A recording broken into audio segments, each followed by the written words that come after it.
안녕하세요. 각성령 비오신부입니다. 기도, 영혼이 다시 태어나는 순간. 오늘 10번째 강의 같은데요. 함께 기도에 대해서 알아보겠습니다. 오늘 기도는요, 하느님께서 바라시는 기도라는 제목입니다. 마태복음 17장 15절에 주님, 제 아들에게 자비를 베풀어 주십시오. 간질병에 걸려 몹시 고생하고 있습니다. 하고 고백합니다. 복음에서 간질병에 걸려 고생하는 아들을 위해 청원 기도를 하는 부모를 볼 수 있습니다. 간질병에 걸린 아들의 부모는 정말 지푸라기라도 잡는 심정이었을 것입니다. 부모라면 정성을 다해 주님께 청할 것이고 무엇이든 불가능은 없다고 믿을 것입니다. 하느님 아버지의 뜻이 이루어지게 하소서라고 청원 기도를 하면 분명히 그것을 받게 된다고 믿기 때문입니다. 청원 기도의 어려움은 청원하는 것이 참으로 하느님의 뜻인지 어떻게 확신할 수 있을까 하는 것이죠. 그래서 오늘 청원 기도 파트에 분명히 말씀드리는 하느님께서 바라시는 기도가 어떤 것일까를 살펴보는데, 기도, 영혼이 다시 태어나는 순간, 이 책의 29쪽을 우리가 살펴보도록 하겠습니다. 29쪽에 개신교 형제들 사이에서 상당히 애용되고 가톨릭의 성령사신 기도회 회원들 사이에서도 통용되는 중보기도라는 말이 있습니다. 이 기도는 청원기도 형태지만 내용에 따라 뜻이 복음과 멀리 또는 가까이 있습니다. 이웃과 경쟁하거나 비교해 자신만을 위한 기도가 된다면 예수님이 알려주시는 기도의 가르침과 거리가 멀죠. 다른 사람들보다 잘하기보다는 사실은 전보다 잘해야 되지 않겠습니까? 이웃과 비교하기보다 자기 목표에 맞추어 살펴야 하지 않겠습니까? 사실 경쟁과 비교는 다른 사람이 아니라 자신과 하는 것이죠. 인간관계도 마찬가지인 것 같아요. 비교는 서로를 어렵게 하고 앞으로 나아가지 못하게 합니다. 부부관계도 마찬가지인 것 같아요. 당신 처음에 만날 때 나를 사랑했는데 지금은 안 그런 것 같아. 자꾸 비교하는 것이죠. 사실 아시아의 가치와 서양의 가치는 늘 말씀드리지만, 우리 서양의 가치는요, 우리도 그리스도교도 서양의 가치에 토대를 두었죠. 복음의 가치는 약간 물론 다릅니다. 복음은 안 보이는 가치와 보이는 가치를 성령께서 묶어주세요. 그런데 서양의 문화는요, 1000년 동안은 플라톤의 이데야 설이라고 할 수 있죠. 1000년 동안 이데야라고 하는 이 플라토니즘에 의해서 발전된 건 사실입니다. 플라토니즘은 뭐냐? 안 보이는 저 세계가, 이데야의 세계가 실제, 진짜고, 보이는, 다시 말해 불변하는, 안 보이는 것은 변하지 않는 세계, 이곳은 보이는 것은 변하는 세계. 따라서 변하는 세계는 실제가 아니고 안 보이는 세계가 실제라 하고 살아온 것이 1000년 동안이에요. 그리고 두 번째 천년이 있죠. 두 번째 천년은 플라톤의 제자인 아리스토텔레스의 사상인데, 아리스토텔레스는 뭐라고 했냐? 안 보이는 건 모르겠다. 분명 존재하는 걸 전제하는 거죠. 안 보이는 것은 전제하지만 나는 보이는 이 세상을 통해서 안 보이는 것을 전제하겠다. 똑같이 이것이 이원론으로 갈 수 있는 가능성이 많아요. 이원론으로. 보이는 것과 안 보이는 것. 그런데 그리스도교는 분명히 성령에 의해서 안 보이는 것과 보이는 것이 만나는 다리입니다. 마찬가지죠. 근데 아시아의 가치는요, 아시아의 가치는 그것이 유교가 됐든 도교가 됐든 여러 가지가 많지 않습니까? 종교의 관점에서. 불교는 좀 약간 다르죠. 불교도 역시 안 보이는 것에 대해서 우리가 간다고 하는 측면들이, 그래서 그리스도교적인 관점에서 천주교랑 좀 약간 친밀감이 있지만, 불교라고 하는 것이 사실은 유럽과 미국에서 선풍적인 인기를 끄는 것도 플라토니즘의 같은 그러한 내적인 구성이 있기 때문이에요. 역시 불교도 안 보이는 성불, 부처가 된다는 저곳에를 향한 것이 있는 거예요. 그런데 아시아의 가치는요, 공자, 맹자, 순자, 묵자, 도자 뭐 이런 모든 사상들은 안 보이는 것이 아니라 보이는 것이 실제라고 얘기합니다. 보이는 것이 실제다. 다시 변하는 것이 실제라고 얘기하는 것이죠. 이것은 논쟁을 하기 위해서가 아니라 그런 점에서 안 보이는 것 중에서의 본체론이라고 하는 것이 바로 요즘에 이제 김용욱 교수도 많이 얘기하고 있는데 여러 가지 이제 궁구라고 하는 표현도 쓰긴 하더라고요. 근데 어쨌거나 엄밀히 보면은 동양은 본체론이 없어요. 서양은 본체론입니다. 본체론은 실제론이라는 거죠. 동양은 본체론이 없어요. 동양은 관계론이에요. 늘 관계론. 그리고 현상 안에서의 변화 안에 계신 바로 어떤 추구들이 있는 것이죠. 또 제가 말씀드리고 싶은 것은 이런 것이죠. 그러니까 비교하지 말라는 거예요. 비교하지 말라는 거죠. 비교하게 되면은 바로 그 사람과 내 사이의 관계가 끊어지기 때문에 그럴 수도 있는 거예요.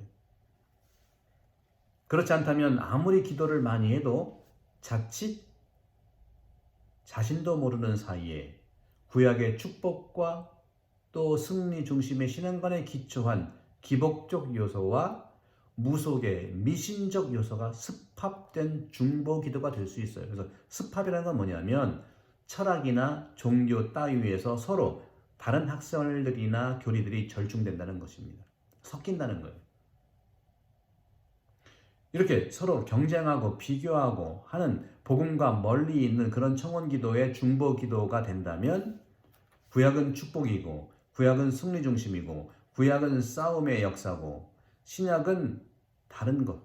그러니까 신약보다는 구약의 이러한 축복 중심, 승리 중심 신앙관의 기복적인, 무속적인, 미신적인 것이 습합된 중보 기도가 될 수 있는데 문제는 중보 기도가 아니라 중보 기도의 자세한 그러니까 자세와 내용이라는 데죠.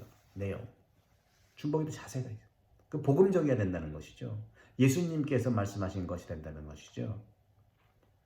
불확실한 현재와 미래에 일어날 불미스러운 사건을 극복하고 모든 행위와 사업의 성공, 건강과 승진을 바라지 않는 사람이 어디 있겠습니까? 누구나 모든 일이 잘 되기를 바랍니다. 하지만 모든 일을 경쟁하고 비교해 자기 주도로 승리하거나 혼자 잘 되기만 바라는 성공지향 기도가 될 때 중보 기도는 주님이 바라시는 것이 아니라 바로 내가 바라는 것이 아닌가. 물론 자신만의 축복과 자신만의 성공, 자신만의 치유, 자신만의 수익, 자신만의 취업, 자신만의 승리가 아니라면 얼마든지 중보 기도를 해야 합니다. 진실로 우리가 바라는 중보 기도는 내 뜻이 주님 뜻과 만나는 기도해야 된다는 것이죠.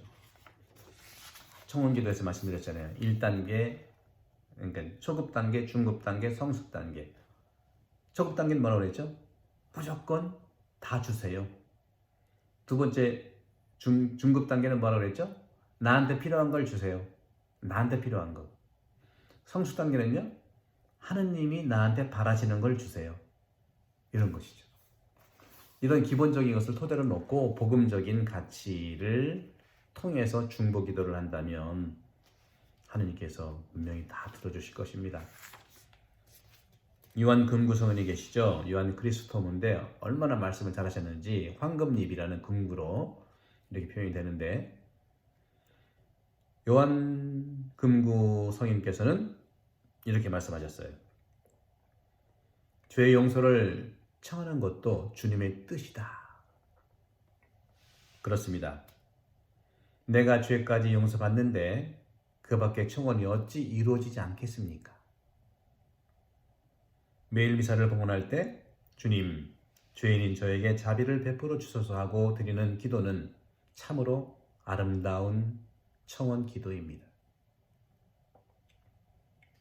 주님께서는 청원하기도 전에 좋은 것을 선물하시기에 주님께 먼저 필요한 것을 청한다면 자신의 수고로움을 토시듯 기뻐하면서 선물을 주시지 않겠습니까?